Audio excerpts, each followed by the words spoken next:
segment that we are very excited to bring to you.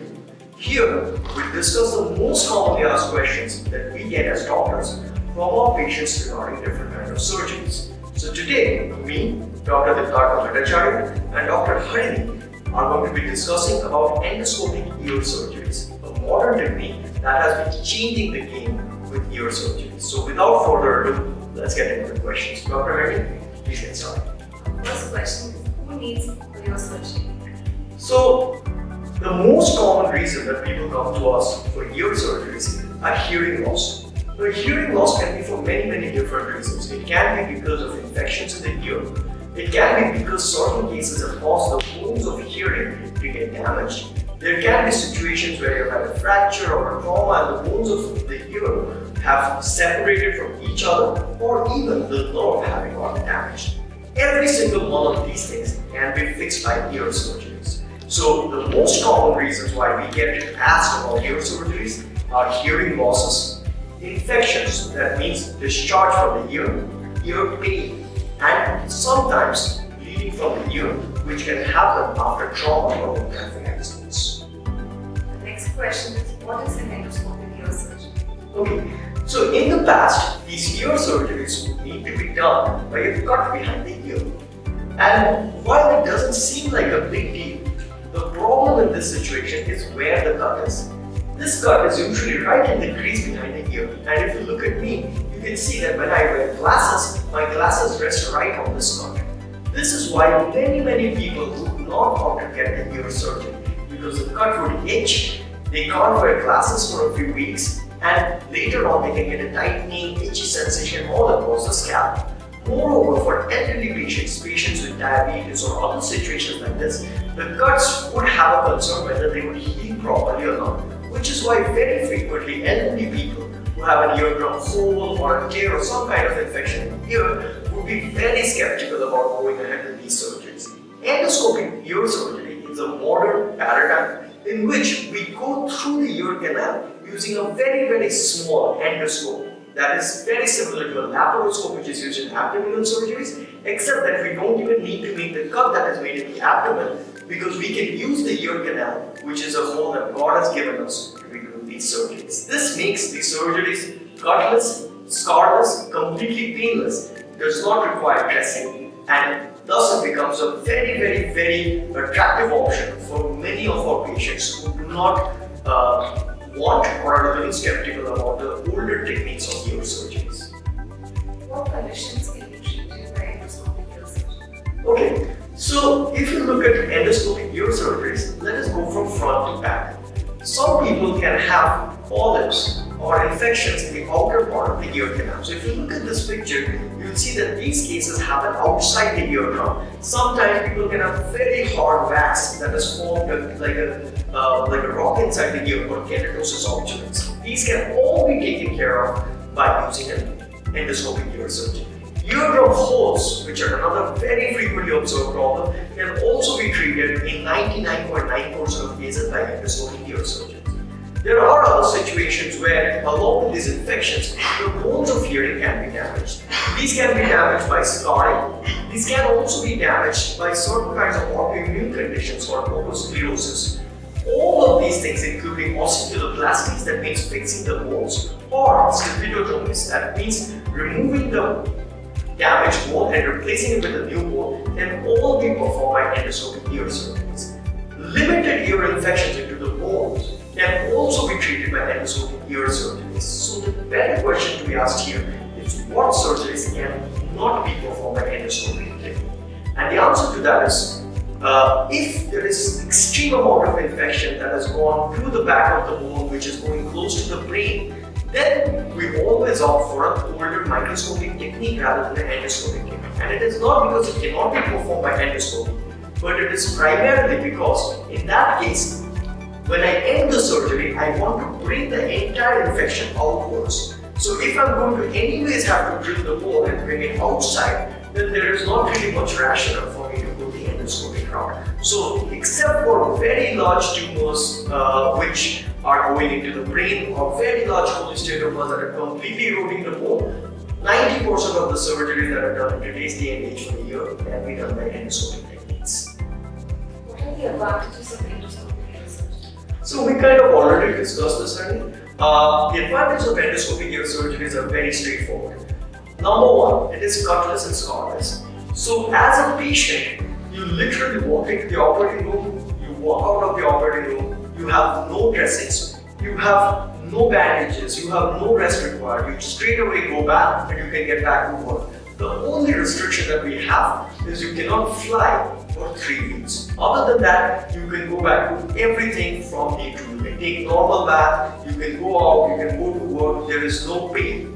Because there is no pain, you don't need pain medicines, which pain medicines can be hard on the stomach. So the fact that you don't need pain medicines is another great advantage. Number 3 is that using endoscopes, it makes these surgeries age independent. That means if you are 55 or 60 or 65, if it is my mother or my grandmother who's 70, I would not recommend them to get a surgery that needs a cut. But with endoscopic ear surgery, since we don't need to make a cut, we are not worried about the healing. We're not worried about infections in the healing part of the skin. So we can safely go ahead and do it in any person, whether it is an elderly person or a very young person. Whether it is someone who has diabetes, high blood pressure, high cholesterol, any of these issues are not a contraindication. So that means that we have taken a surgery which requires a fair amount of healing, and we have converted it into a safe, cutless daycare surgery which can be applied to many people. So thus it becomes a more inclusive surgery. It can be done pretty much across age groups, across other issues. What are the disadvantages of this surgery? So the disadvantage, the primary problem with endoscopic ear surgeries is two. One is that there is a learning curve. That means that it is much easier for doctors to do microscopic surgeries than endoscopic surgeries. For the simple reason that during endoscopic surgeries, one hand is holding the endoscope and you have to do the very delicate maneuvers, like you can see some of them here, maybe fixing the bones, maybe putting a fresh bone inside, maybe putting a cartilage to reconstruct the bones, maybe replacing the eardrums. Any of these things have to be done by one hand. So obviously that requires a lot more skill, it requires a lot more learning curve. So that is a fundamental thing, that it does require more advanced technology and it does require advanced skill. That would be the most common reason why many times doctors would not opt for it. The second reason why sometimes people say that endoscopic ear surgery is a disadvantage is because with microscopic ear surgery, you are seeing the ear from 2 angles. So that means that you can see the inside of the ear in 3D. But with an endoscope, you're seeing it only with 1 angle. So it basically changes a 3D image into a 2D. Now that is not strictly correct because this is the same rule that would be followed in all endoscopic surgeries. And the way that this is circumvented by us is because we have moved the endoscope. As the endoscope moves slightly, that gives us the stereoscopic vision or the 3D vision. So this part of the disagreement or the disadvantage, I don't feel is valid for high volume endoscopic ear surgeons who are doing a large number of them. But of course, it can be a problem for a novice endoscopic ear surgeon, someone who's learning. But fundamentally, it's a great technique. I don't see much of disadvantages as long as a surgeon, you do speak to your patient that there are certain limitations. If the infections are very bad, if they're crossing into the bone, you may need to change the endoscopic surgery into a microscopic surgery in about 0.1%, so maybe in 1 out of 1,000 cases, but you still need to have that talk with your patients. How is the end moving up? So this, you have seen many of these cases that we have run together, and practically the healing period is very quick. Because when patients come out after this surgery, they do not have any kind of dressing. They literally come out as they had gone in because it's a cutless surgery. Because there is no pain, the only thing that the patient faces is a little bit of blockage in that ear for about 1 week. And that blockage is due to the fact that we use a medical cotton to seal that new eardrum that we have made or the new ear bones that we have made, just so that no infection from outside can enter that healing area. But all patients can go home pretty much after the surgery or the next morning depending on their specific requirements, and once they go back home, they're pretty much back to normal life from day 2. So the healing period, the overall healing is about 3 weeks. At 1 week, patients come to see us, we remove the medical cotton, that's when they really start seeing the improvements in hearing. And then because we are a paranoid group of doctors, we like to see them back one more time in 2 weeks. That's just for us to see the final check and to see how the final healing looks. Is an endoscopic ear surgery more successful than the ear surgery with the cut? No, that is, if any doctors or patients think that, then that is an absolute wrong concept. Because it's like saying that will I get better food if I go to Jayanagar by Outer Ring Road or versus 411? It depends on what you're going to order when you reach that place. So the endoscopic versus microscopic ear surgeries are just different routes. You are just reaching the same place. If you go in by endoscopic route and you do a shitty surgery, you're going to get terrible results. If you go through a microscopic route and you do a great surgery, you're going to get great results. So the surgery still stays exactly the same. It is just the approach that is different. So if as a doctor, someone is not confident with endoscopic ear surgeries, I always tell people it is better to do a very good microscopic surgery with a cut than do a bad endoscopic ear surgery. So no, endoscopic ear surgeries and microscopic ear surgeries do not have any difference in success rates. The only difference is the healing period and how much the patient has to suffer during this time. The results of ideally similarly done surgeries in both these techniques is exactly the same. Is an endoscopic ear surgery a laser surgery? Okay, I'm very glad that we got this question, and this is one of the questions that I have gotten more times than I can count. And the answer is very simple. Laser is not magic. Laser, I will repeat, is not magic. Laser is just a tool. The reason we use lasers is to burn certain areas without any heat damage spilling over.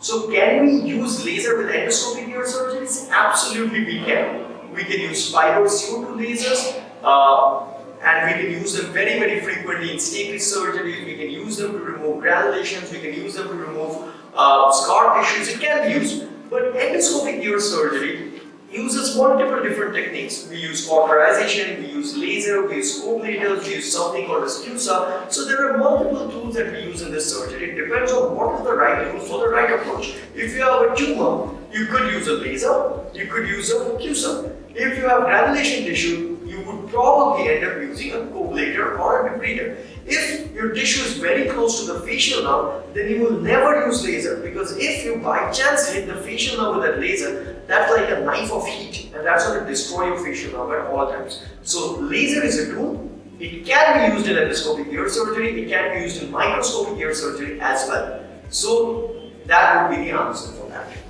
The problem come back after an endoscopic ear surgery. So across the world, ear surgeries, whether microscopic or endoscopic, with proper techniques show about a 1% failure rate.